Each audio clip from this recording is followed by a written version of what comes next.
Hi hello ನಮಸ್ಕಾರ. ಎಲ್ಲರೂ ಹೇಗಿದ್ದೀರಾ?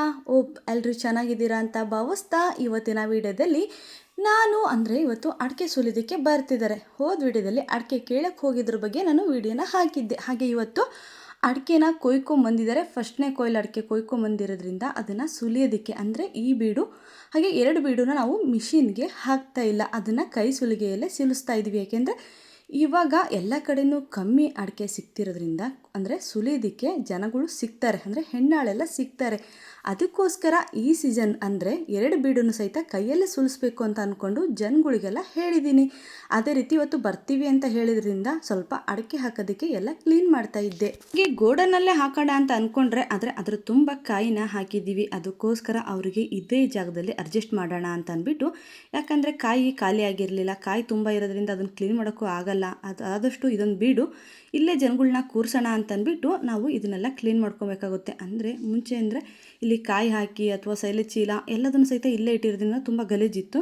ಅದಕ್ಕೋಸ್ಕರ ಅವರು ಒಂದು 10 ಜನನೂ ಬಂದೇ ಬರ್ತಾರೆ. ಅದಕ್ಕೋಸ್ಕರ ಒಂದು 10 ಜನ ಕೂರೋದಕ್ಕೋಸ್ಕರನಾದರೂ, ಅದು ಬೇರೆ ಈ ಸಲ ಗೋಟಲ್ಲ ತುಂಬಾ ಎತೆ ಅನಿಸುತ್ತೆ, ಅದಕ್ಕೋಸ್ಕರ ಜಾಸ್ತಿ ಜನನೂ ಬರ್ತಾರೆ. ಯಾಕೆಂದರೆ ತುಂಬ ಫಾಸ್ಟ್ ಆಗಲ್ಲ, ಯಾಕೆಂದರೆ ತುಂಬ ಕೆತ್ತಬೇಕಾಗಿರುತ್ತೆ. ಅದಕ್ಕೋಸ್ಕರ ಸ್ವಲ್ಪ ಬೇಗ ಬೇಗ ಕ್ಲೀನ್ ಮಾಡೋಣ ಅಂತಂದ್ಬಿಟ್ಟು ನಾನು ಹಾಗೆ ನಮ್ಮ ಮನೆಯವರು ನಮ್ಮ ಮಾವನ್ನ ಸ್ವಲ್ಪ ತನಕ ಹೋಟ್ಲಲ್ಲಿ ಇರೋಕ್ಕೆ ಬಿಟ್ಟು, ಅಂದರೆ 9-10 ಗಂಟೆ ಒಳಗಡೆ ಅವ್ರು ಬಂದುಬಿಡ್ತಾರೆ. ಅಷ್ಟರೊಳಗಡೆ ನಾವು ಇದನ್ನು ಸ್ವಲ್ಪ ಕ್ಲೀನ್ ಮಾಡಿ ಅಡಿಕೆ ಸುರಿದ್ರೆ ಅಷ್ಟರೊಳಗಡೆ ಅವ್ರು ಬರ್ತಾರೆ ಅಂತ ಅಂದ್ಬಿಟ್ಟು ನಾನು ನಮ್ಮ ಮನೆಯವರು ಸೇರಿಕೊಂಡು ಎಲ್ಲ ಕ್ಲೀನ್ ಮಾಡ್ತಾಯಿದ್ವಿ. ಆದಷ್ಟು ಸೈಲೇಜ್ ಚೀಲಗಳನ್ನೆಲ್ಲ ನಾವು ಸೇಫ್ಟಿಯಾಗಿ ಇಡ್ತೀನಿ. ಯಾಕೆ ಅಂತ ಅಂದ್ಬಿಟ್ಟು ನೆಕ್ಸ್ಟ್ ವಿಡಿಯೋದಲ್ಲಿ ತಿಳಿಸ್ತೀನಿ. ಅಂದರೆ ನಾವು ಸೈಲೇಜನ್ನು ತರಿಸ್ತೀವಿ ಹಸುಗಳಿಗೆ, ಆದರೆ ಆ ಸೈಲೇಜ್ ಚೀಲನ ನಾವು ಸ್ವಲ್ಪ ಡ್ಯಾಮೇಜ್ ಆಗೋದಕ್ಕೂ ಸಹಿತ ಬಿಡಲ್ಲ. ಆದಷ್ಟು ಡ್ಯಾಮೇಜ್ ಆದ್ರೂ ಸಹಿತ ಅದನ್ನು ಏನೋ ಒಂದು ಮಾಡಿ ಅಂದರೆ ಅವನು ಸೇಫ್ಟಿಯಾಗಿ ಇಟ್ಕೊತೀವಿ. ಏನಕ್ಕೆ ಅಂತ ಅಂದ್ಬಿಟ್ಟು ನೆಕ್ಸ್ಟ್ ವಿಡಿಯೋದಲ್ಲಿ ತಿಳಿಸ್ತೀನಿ, ಆಯಿತಾ? ನೋಡ್ತಾ ಇರ್ಬೋದು ಅದಷ್ಟು ಚೀಲನೂ ಸಹಿತ ನಾವು ಹಸುಗೆ ತರಿಸಿರೋವಂಥ ಸೈಲೇಜ್ ಕವರ್ ಆಗಿರುತ್ತೆ. ಆ ಕವರ್ಗಳನ್ನ ನೆಕ್ಸ್ಟ್ ಯೂಸ್ ಮಾಡೋದು ಹೇಗೆ, ನಾನು ಈ ಕವರ್ಗಳನ್ನೆಲ್ಲ ಏನು ಮಾಡ್ತೀನಿ ಅಂತಂದ್ಬಿಟ್ಟು ನೆಕ್ಸ್ಟ್ ತಿಳಿಸ್ತೀನಿ. ಹಾಗೆ ಮಿಷಿನ್ ಅಂದರೆ ಇದು ಗೊರವಲು ಹೊಡೆಯೋ ಮಿಷಿನ್ನು ಸಹಿತ ಅಲ್ಲೇ ಇಟ್ಟಿದ್ವಿ. ಇವಾಗ ಜನ ಕೂರೋದಕ್ಕೆ ಅಂದರೆ ಹೆಣ್ಣಾಳು ಕೂರೋದಕ್ಕೆ ಆಗೋದಿಲ್ಲ ಅಂತಂದ್ಬಿಟ್ಟು ಅದನ್ನೆಲ್ಲ ಸೈಡಿಗೆ ಎತ್ತಿಟ್ಟು ನಾನು ಕೆಲಸನ ಶುರು ಮಾಡ್ತಾಯಿದ್ದೀನಿ. ಹಾಗೆ ನನ್ನ ಬೆಳಗಿನ ರೊಟೀನ್ ಬಂದುಬಿಟ್ಟು ಮಾಮೂಲಿ ಕೆಲಸನೇ ಆಗಿರುತ್ತೆ. ಅಂದರೆ ಮನೆ ಕೆಲಸ ಎಲ್ಲ ಮುಗಿಸಿ ಹೋಟ್ಲಿಗೆ ತಿಂಡಿ ಹಾಗೆ ನಾಷ್ಟ ಎಲ್ಲ ರೆಡಿ ಮಾಡಿ ಮಕ್ಕಳನ್ನೂ ಸಹಿತ ಸ್ಕೂಲಿಗೆಲ್ಲ ಕಳಿಸಿ ನಾನು ಆಮೇಲೆ ನಮ್ಮ ಮಾವನ್ನ ಸ್ವಲ್ಪ ತನಕ ಹೋಟ್ಲಲ್ಲಿ ಇರೋದಕ್ಕೆ ಬಿಟ್ಟು ಬಂದು, ಅಂದರೆ ಮಧ್ಯಾಹ್ನ ಊಟಕ್ಕೆ ಮಾಡಬೇಕು. ಹಾಗೆ ಅಡಿಕೆ ಕೊಯ್ಯೋದಕ್ಕೂ ಹೋಗಿದ್ದಾರೆ, ಅವ್ರಿಗೂ ಸಹಿತ ನಾನು ಅಡುಗೆನ ರೆಡಿ ಮಾಡಬೇಕು. ಅಷ್ಟರೊಳಗಡೆ ನಾನು ಇದನ್ನೆಲ್ಲ ಮುಗಿಸಿ ಅಂದರೆ ಹೋದರೆ ಆಮೇಲೆ ಬೇಕಾದರೆ ಅಲ್ಲಿ ಅಡುಗೆ ಮಾಡಿಕೊಡ್ಬೇಕಾಗುತ್ತೆ. ಯಾಕೆಂದರೆ ಗಂಡಾಳು ಹೋಗಿರೋದ್ರಿಂದ ಬೆಳಗ್ಗೆ ತಿಂಡಿ ಮಾಡಿ ಅವ್ರಿಗೆ ಕೊಟ್ಟು ಕಳಿಸಿದ್ದೀನಿ. ಇನ್ನು ಮಧ್ಯಾಹ್ನ ಊಟಕ್ಕೆ ಅವರೇ ಯಾರಾದರೂ ಬರ್ತಾರೆ, ಇಲ್ಲ ಇಸ್ಕೊಂಡು ಹೋಗ್ತಾರೆ, ಅಥವಾ ನಮ್ಮ ಮನೆಯವ್ರು ಯಾರಾದರೂ ತೊಗೊಂಡೋಗಿ ಕೊಟ್ಟು ಬರ್ತಾರೆ. ಅದಕ್ಕೋಸ್ಕರ ನಾನು ಬೇಗ ಬೇಗ ಈ ಕೆಲಸನ ಮುಗಿಸ್ಕೊಂಡು ಅವರಿಗೆ ಅಡುಗೆ ರೆಡಿ ಮಾಡಬೇಕು. ನೋಡ್ತಾ ಇರ್ಬೋದು ಜನಗಳೆಲ್ಲ ಆದಷ್ಟು ಬೇಗ ಬಂದರು. ಇನ್ನೇನು ಬಂದರು, ಬೇಗ ಪೂಜೆ ಮಾಡಬೇಕು, ಯಾಕೆಂದರೆ ಅವ್ರಿಗೂ ಟೈಮ್ ಆಗುತ್ತಲ್ಲ ಅಂತ ಅಂದ್ಬಿಟ್ಟು ನಾನು ಸರಿ ಪೂಜೆ ಮಾಡಿ ಕೊಡ್ತೀನಿ. ಅಂದರೆ ಫಸ್ಟ್ ಟೈಮಲ್ಲ, ಅಂದರೆ ಕತ್ತಿಗಳಿಗೆ ಈಗ ನಮ್ಮ ಮನೆಯಲ್ಲಿ ಫಸ್ಟ್ನೇ ಕೊಯ್ಲು, ಫಸ್ಟ್ನೇ ಅಡಿಕೆ ಸುಲಿಸ್ತಿರೋದನ್ನು ಪೂಜೆ ಮಾಡಲೇಬೇಕು. ಹಾಗೆ ಎಲ್ಲರ ಕತ್ತಿನೂ ಇಸ್ಕೊಂಡು ನಾನು ಒಂದು ಸಲ ಪೂಜೆ ಅಡಿಕೆ ರಾಸಿಗೆ ಅಥವಾ ಅವರ ಕತ್ತಿಗಳಿಗೆ ಪೂಜೆನ ಮಾಡ್ತಾಯಿದ್ದೀನಿ. ನೋಡ್ತಿರ್ಬೋದು ಪೂಜೆ ಎಲ್ಲ ಮಾಡ್ತಾಯಿದ್ದೀನಿ. ಆದಷ್ಟು ಬೇಗನೆ ನನ್ನ ಕೆಲಸನೂ ಮುಗಿಸ್ಕೊಂಡ್ರೆ ಸರಿ ಹೋಗುತ್ತೆ. ಹಾಗೆ ಹಸುಗಳ ಕೆಲಸನೂ ಇನ್ನೂ ಬ್ಯಾಲೆನ್ಸ್ ಇದೆ.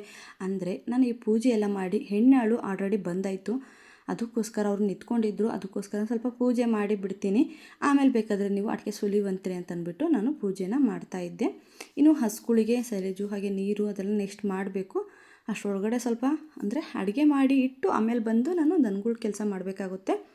ಅದಕ್ಕೋಸ್ಕರ ನಾನಿವಾಗ ಪೂಜೆನ ಮಾಡ್ತಾಯಿದ್ದೀನಿ. ಮಿನಿಮಮ್ ಅಂದರೂ ಒಂದು 10 ಜನ ಹೆಣ್ಣಾಳಂತೂ ಬಂದಿದ್ದಾರೆ. ಅವ್ರಿಗಷ್ಟು ಕೂರೋದಕ್ಕೆ ಜಾಗ ಮಾಡಿ ಅಡಿಕೆ ಅಂದರೆ ಚೀಲದಲ್ಲೇ ಎಲ್ಲ ಇದೆ. ಮಿನಿಮಮ್ ಒಂದು 7-8 ಚೀಲ ಅಷ್ಟೇ ಕಿತ್ಕೊಂಡ್ಬಂದಿದ್ದವರು. ಅದಕ್ಕೋಸ್ಕರ ಅದೇನೇ ಸುರಿದು ಕೊಡ್ತಾಯಿದ್ದೀವಿ.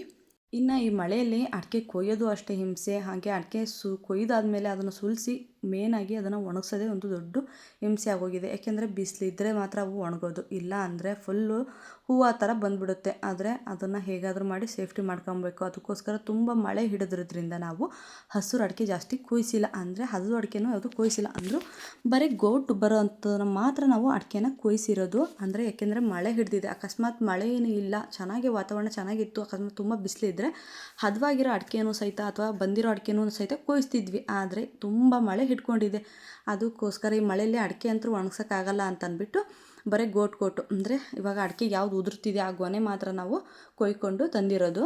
ಇನ್ನು ಈ ಮಳೆಲಿ ಅವ್ರಿಗೂ ಸಹಿತ ಅಂದರೆ ಅಡಿಕೆ ಕೊಯ್ಯೋರಿಗೂ ಸಹಿತ ತುಂಬಾ ಹಿಂಸೆ ಆಗ್ತಿರುತ್ತೆ. ಯಾಕೆ ಅಂದರೆ ಮಳೆ ಬೀಳ್ತಾನೆ ಇದೆ. ನಮಗೂ ಅದೇ ಈಗ ಏನು ಮಾಡೋಕ್ಕಾಗಲ್ಲ. ತೋಟದವ್ರು ಮಾತ್ರ ಅಯ್ಯೋ ಅಡಿಕೆ ಎಲ್ಲ ಉದುರ್ತಿದೆ ಅಡಿಕೆ ಕೊಯ್ಯಿರಿ ಅಂತ ಹೇಳ್ತಾನೆ ಇರ್ತಾರೆ. ಅದಕ್ಕೋಸ್ಕರ ಇನ್ನೇನು ಮಾಡೋದಕ್ಕಾಗೋದಿಲ್ಲ, ನೋಡೋಣ ಅಂತಂದ್ಬಿಟ್ಟು ಗೋಟ್ ಮಾತ್ರ ನಾವು ಅಂದರೆ ಕೆಂಪು ಹತ್ತಿರ್ಬೋದು, ನೋಡ್ತಾ ಇರ್ಬೋದು. ಹಸ್ರಿಗೆ ಒಂದು ಇಲ್ಲ ಅನಿಸುತ್ತೆ, ಎಲ್ಲ ಕೆಂಪು ಹತ್ತಿರೋ ಅಡಿಕೆನೇ ನಾವು ಕೊಯ್ಸಿರೋದು. ಮಳೆ ಇರೋ ಕಾರಣಕ್ಕೆ ನಾವು ಈ ಥರ ಮಾಡಿರೋದು. ನೆಕ್ಸ್ಟು ಇನ್ನು ಆ ಅಡಿಕೆನ ಈಗ ಸುಲಿಸ್ಬಿಟ್ಟು ನೆಕ್ಸ್ಟ್ ಅದನ್ನು ಬೇಯಿಸೋದಕ್ಕಂತೂ ಆಗಲ್ಲ. ಯಾಕೆಂದರೆ ತುಂಬ ಮಳೆ ಇದೆ. ಮಳೆ ಇಲ್ಲ ಅಂದಿದ್ರೆ ಬೇಯಿಸಿ ಒಣಾಕ್ಬೋದಿತ್ತು. ಇನ್ನು ಬೇಯಿಸೋದಕ್ಕಂತೂ ಆಗೋದಿಲ್ಲ. ಅದನ್ನು ನಾವು ನೆಕ್ಸ್ಟ್ ಅದನ್ನ ಏನು ಮಾಡ್ತೀವಿ, ಒಂದು 15 ದಿನ ಅಂತೂ ತಡಿಲೇಬೇಕು. ಯಾಕೆಂದರೆ ಮಳೆ ನಿಲ್ಲಬೇಕು, ಇಲ್ಲ ಸ್ವಲ್ಪನಾದರೂ ಕಮ್ಮಿ ಆಗಲೇಬೇಕು. ಅದಕ್ಕೋಸ್ಕರ ಅಡಿಕೆನೆಲ್ಲ ನಾವೊಂದು ಸೇಫ್ಟಿ ಮಾಡ್ತೀವಿ. ಅದು ಹೇಗೆ ಅಂತ ಅಂದ್ಬಿಟ್ಟು ನೆಕ್ಸ್ಟ್ ವಿಡಿಯೋದಲ್ಲಿ ನಾನು ತಿಳಿಸ್ತೀನಿ. ನೋಡ್ತಿರ್ಬೋದು, ಪೂಜೆನೆಲ್ಲ ಮಾಡಿದೆ. ನಾನೊಂದು 5 ಜನ ಕೈಲಿ ಪೂಜೆ ಮಾಡಿ ಅಂತಂದು ಕೊಟ್ಟೆ. ಒಂದು 5 ಜನ ಕೈಲಿ ಪೂಜೆ ಎಲ್ಲ ಮಾಡಿಸಿ, ಹಾಗೆ ಅವ್ರಿಗೂ ಸಹಿತ ಮಡ್ಲಿಗೆ ಒಂದೊಂದು ಬಾಳೆಹಣ್ಣು ಅಡಿಕೆ ಅದನ್ನು ಸಹಿತ ಕೊಟ್ಟೆ. ಒಂದು 5 ಜನಕ್ಕೆ ಮುತ್ತೈದೆಯರಿಗೆ ಬಾಳೆಹಣ್ಣು ಅದನ್ನೆಲ್ಲ ಕೊಟ್ಟು, ಇನ್ನು ಅವ್ರು ನನಗೆ ಹೇಳಿದ್ರು ಒಂದು 3-4 ಅಡಿಕೆ, ಒಂದು 5 ಅಡಿಕೆ ಅಂತೂ ಸುಲಿದು ಹೋಗು ಅಂತ. ಸರಿ ಅಂತಂದ್ಬಿಟ್ಟು ನಾನು ತುಂಬ ದಿನವೇ ಹೋಗಿತ್ತು ಅಡಿಕೆನೇ ಸುಲಿದಿಲ್ಲ. ನೋಡೋಣ ಅಂತಂದ್ಬಿಟ್ಟು ಸರಿ ಅಂತಂದ್ಬಿಟ್ಟು ನಾನು ಟ್ರೈ ಮಾಡೋಣ ಅಂತಂದ್ಬಿಟ್ಟು ಒಂದು 3-4 ಅಡಿಕೆ ಸುಲ್ಕೊಟ್ಟು ಹೋಗು ಅಂದಿದ್ದಕ್ಕೆ ನಾನು ಕತ್ತಿ ಮುಂದೆ ಕೂತ್ಕೊಂಡು 4 ಅಡಿಕೆನ ಸುಲಿದೆ. ಅದು ಹಸಿರು ಅಡಿಕೆ ಮಾತ್ರ ಸುಲಿಯೋಕ್ಕಾಗಿದ್ದು. ಯಾಕೆಂದರೆ ಕತ್ತಿನೇನೋ ಅವ್ರು ಬಡ್ಕೊಂಡಿದ್ದಿಲ್ಲ, ಹಾಗೆ ಕೂರಿಸಿದ್ರು ಅಂತಂದ್ಬಿಟ್ಟು ಇನ್ನು ಬರೀ ಒಂದು 3-4 ಅಡಿಕೆ ಮಾತ್ರ ಸುಲಿದು ಅವ್ರಿಗೆ ಹೇಳಿ ಅಲ್ಲಿಂದ ಕೊಟ್ಟು ನಾನು ಹೊರಟೆ. ನೋಡ್ತಿರ್ಬೋದು, ಅಡಿಕೆನ ಸುಲಿತಾ ಇದ್ದೀನಿ. ಇನ್ನು ಅವರು ಸಹಿತ ಬೇರೆ ಕಡೆ ಎಲ್ಲ ಅಡಿಕೆ ಕೊಯ್ಯೋದಕ್ಕೆ ಹೋಗಿ ಬಂದಿರೋದು. ಕೆಲವು ಕಡೆ ಎಲ್ಲ ಅಲ್ಲೇ ಅಡಿಕೆ ಕೊಯ್ಲು ಫಸ್ಟ್ನೇ ಕೊಯ್ಲು ಮುಗಿದಿದೆ. ಇವಾಗ ನಮ್ಮ ಮನೇಲಿ ಮಾತ್ರ ಸ್ವಲ್ಪ ಲೇಟಾಗಿ ಮಾಡಿರೋದ್ರಿಂದ ಲೇಟಾಗಿ ಅಡಿಕೆ ಕೊಯ್ಲನ್ನ ಸ್ಟಾರ್ಟ್ ಮಾಡಿರೋದು. ಇನ್ನು ನನ್ನ ಕೆಲಸ ಪೂಜೆ ಮಾಡೋದೆಲ್ಲ ಮುಗೀತು. ಅಡಿಕೆ ಕೊಯ್ಯೋದಕ್ಕೆ ಅವರಿಗೆ ಹಚ್ಚಿ, ಇನ್ನು ನೆಕ್ಸ್ಟು ಅವರಿಗೆ ಟೀ ಕಾಫಿ ಇವರಿಗೆಲ್ಲ ಕೊಟ್ಟು, ನೆಕ್ಸ್ಟು ಗಂಡಾಳು ಅಡಿಕೆ ಕೊಯ್ಯೋಕ್ಕೆ ಹೋಗಿದರೆ ಅವರಿಗೆ ಅಡುಗೆ ರೆಡಿ ಮಾಡಬೇಕು. ನೆಕ್ಸ್ಟು ಹಸ್ಗಳ ಕೆಲಸನೂ ಸಹಿತ ಬ್ಯಾಲೆನ್ಸ್ ಇದೆ. ನಾನು ನೆಕ್ಸ್ಟ್ ವಿಡಿಯೋದಲ್ಲಿ ಸಿಗ್ತೀನಿ. ಯಾರೆಲ್ಲ ನನ್ನ ವಿಡಿಯೋನ ಕೊನೆ ತನಕ ನೋಡಿದಿರೋ ಎಲ್ಲರಿಗೂ ಹೃದಯಪೂರ್ವಕ ಧನ್ಯವಾದಗಳು. ನಾನು ನೆಕ್ಸ್ಟ್ ವಿಡಿಯೋದಲ್ಲಿ ಅಡಿಕೆ ಬಗ್ಗೆ ಹಾಗೆ ಅಡಿಕೆನ ಹೇಗೆ ಸೇಫ್ಟಿ ಮಾಡೋದನ್ನು ನೆಕ್ಸ್ಟ್ ವಿಡಿಯೋದಲ್ಲಿ ತಿಳಿಸ್ತೀನಿ. ಬಾಯ್.